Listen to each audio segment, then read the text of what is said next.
একটা জিনিস এখন শুনেছেন, অনেকেই বলে যে আজকাল বড্ড বেশি অটিজম বেড়ে গেছে, অটিজম নিয়ে এত কথা বলা হয়। অটিজম বেড়ে যায়নি, অটিজম নিয়ে কথা বলা বেড়েছে, মানুষের অ্যাওয়ারনেস বেড়েছে। হ্যাঁ বেড়েছে, কেস বাড়ছে দিন দিন। কেন বাড়ছে? জিন।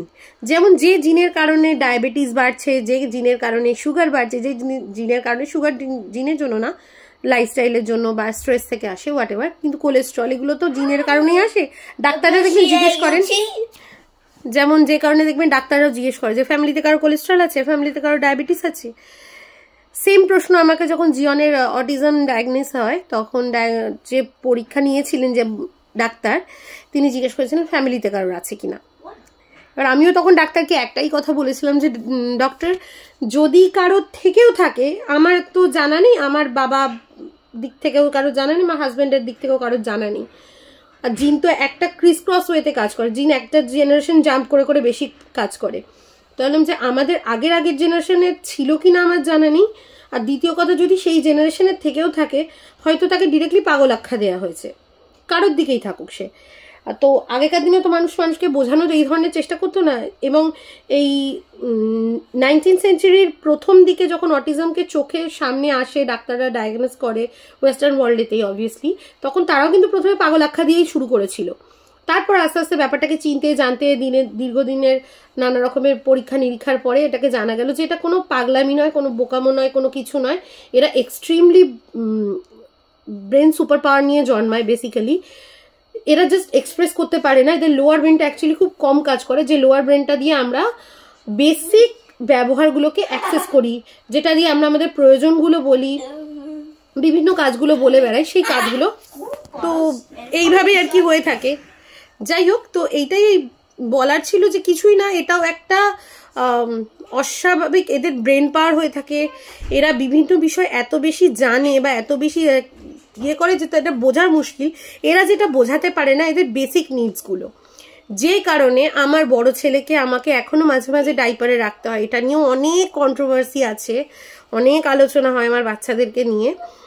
আমার বড় ছেলেকে এখনো আমায় কখনো কখনো ডাইপারে রাখতে হয়, কারণ এটার আরেকটি কারণ হচ্ছে দেশের মধ্যে না যেখানে সেখানে দেখবেন অনেক বাবা মাদের অভ্যেস আছে যেখানে সেখানে বাচ্চাদেরকে রাস্তা নোংরা করানো। আমার কারণ সিভিক সেন্স আমাদের সত্যি ভীষণ কম, ভীষণ ভীষণ কম। তো রাস্তাঘাটে যেখানে সেখানে আমরা করিয়ে দিই, কারণ ওখানে কোনো রুলস নেই। কারণ এখানে অনেক রুলস আছে, আমার বাচ্চা যেখানে সেখানে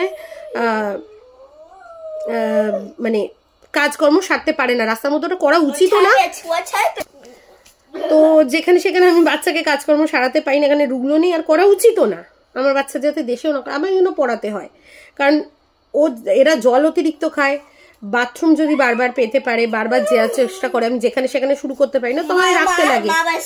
হ্যাঁ, সিটিং মামা, সিট ডাউন। তো next, yes, next. What do you think? I'm thinking you're a good boy. Before? Okay. জিয়ন আমার সঙ্গে গল্প করছিল, সরি। তো এটাই আর কি, যে এই কারণে আমার জিয়নকে ডাইপারে রাখতে হয় মাঝে মাঝে, কারণ ওর রাস্তায় বেরোলেও আমাকে সাবধান থাকতে লাগে যে ও হয়তো বলে বোঝাতে পারবে না, কারণ কিছুই না, এদের লোয়ার ব্রেনের যে অ্যাক্সেস, আমি যেটাকে আগেও বলছিলাম, যে এরা বেসিক নিডসগুলো বা বেসিক জিনিসগুলো জাস্ট এরকম বলে দিতে পারে না, যেটা হয়তো আমার ছোট বাচ্চা বলতে পারে, বড় বাচ্চাটা বলতে পারে না। তো এই কারণে আমাকে রাখতে হয় মাঝে মাঝে। তো এগুলো সবই কিন্তু ইন্টার রিলেটেড। বোঝার চেষ্টা করুন যে এটা কোনো হ্যাঁ অ্যানিমালস, তো এটা কোনো শখ আহ্লাদ বা কোনো ব্যাধিও নয়, এটা বেসিক কিছু নিডস আছে এইসব বাচ্চাদের। আর এইসব বাচ্চারাও কোনো অসুস্থ প্রাণী নয়, এরাও এদের মতন করে সুস্থ। এদেরকে একটু বোঝার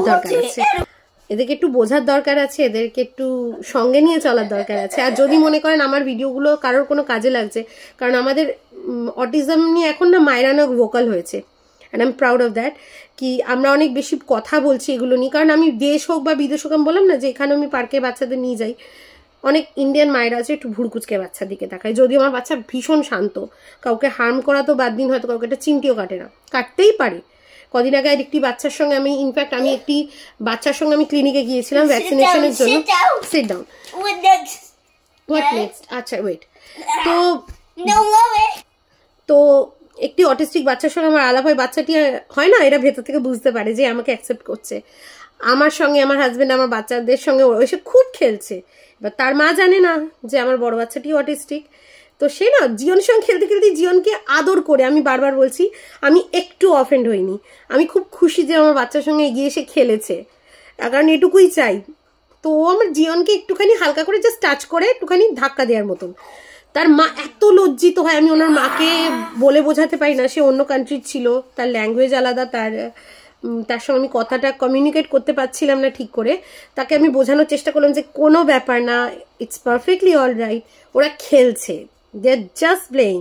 আর ও এত খুশি হচ্ছিল আমাদের সঙ্গে খেলে, আমিও খুব আনন্দ পেলাম যে জিয়ন একটা খুব সুন্দর, ওর সঙ্গে জিয়ন যেরকম খেলছে, ইমন যেরকম খেলছে, ও জিয়ন ইমনের সঙ্গে খেলছে। কারণ ইমন জিয়নকে ডিল করে, মানে আমি জানি যে ওই ধরনের বাচ্চাদের সঙ্গে ইমনও ডিল করতে পারে, আর জিয়নও ডিল করছিল। কেন, জিয়ন নিজেও একজন অটিস্টিক বাচ্চা। আমার খুব ভালো লেগেছিল যে কোনো একটি বাচ্চা নিজে থেকে সে খেলছে না খেলছে। তো এই ধরনের সিচুয়েশন আমাদের সামনে আসে, আমাদের মায়েদের সামনে অনেক আসে। আমি রিকোয়েস্ট করবো যে আরো বাচ্চা যারা এই ধরনের আছে, প্লিজ পারলে একটু শেয়ার করবেন। আমি চাই এই ধরনের কথাগুলো অনেক বেশি মানুষের কাছে পৌঁছে যাক। এই কারণেই আমি আজকে এই কথাগুলো বললাম। হয়তো অনেকে বলতে পারে রেলেভেন্ট নয় বা কিছু, জাস্ট কিছুই না। I am okay. Eggs. Yes, Eggs. Eggs. জিয়ন আজকে খুব গল্প করার মুডে রয়েছে। ও যখন Baby. মা, তো জিয়ন Okay. ওকে মামা সিট ডাউন প্লিজ। জিয়ন আজকে খুব গল্প করার, হ্যাঁ টু ক্যামেরা। জিয়ন আজকে খুব গল্প করার মুডে রয়েছে, সে কথাও বলছে এই কারণে। যাই হোক, তো এটুকুই বলার ছিল। এটা কিছুই না, আমি বলতে চাইছিলাম এটাই যে আমি না কদিন ধরে খুব শুনছিলাম, আমার সামনে অনেকেই বলছিল যে আজকাল অটিজম বেড়ে গেছে বেড়ে গেছে বেড়ে গেছে। হ্যাঁ বাড়ছে, বাড়বে ভবিষ্যতে আরো হয়তো। আর প্লিজ এটাকে এমন ভাববেন না যে রোগ বেড়ে গেছে বা এটা নতুনত্ব কিছু। যে কারণে আজকে ডায়াবেটিস, সুগার, কোলেস্ট্রল বা অন্যান্য রোগ বাড়ছে, সেম ওয়েতে এটাও বাড়ছে ওই কারণে। এর জন্য কেউ দায়ী নই, আমরা মায়েরা তো নই কোনোভাবে। আর বাচ্চাদেরকে প্লিজ এইভাবে করবেন না যে তারা কোনোভাবে কিছু আলাদা জিনিস করছে। তারাও আমাদের মতন সুস্থ একটা পরিবেশ ডিজার্ভ করে। চেষ্টা করুন দেওয়ার, কারণ আমরা বলি ঠিকই বাট পাই না সেরকম। সত্যি বলতে না আমার খুব ভয় হয় যে আমি যে বাইরের জগৎ, তো এখানে আমি একদম নিশ্চিন্ত মনে বাচ্চাটাকে ছাড়তে পারি না। কারণ আমি জানি পেছন থেকে কেউ না কেউ দাঁড়িয়ে জাজ করছে। বা আমি বাচ্চাদেরকে ঠেলতে দেখিনি, আমি মায়েদেরকে দেখেছি আমার বাচ্চাকে ঠেলে সরিয়ে দিতে। এটা কষ্টের জায়গা হলেও এটা সত্যি।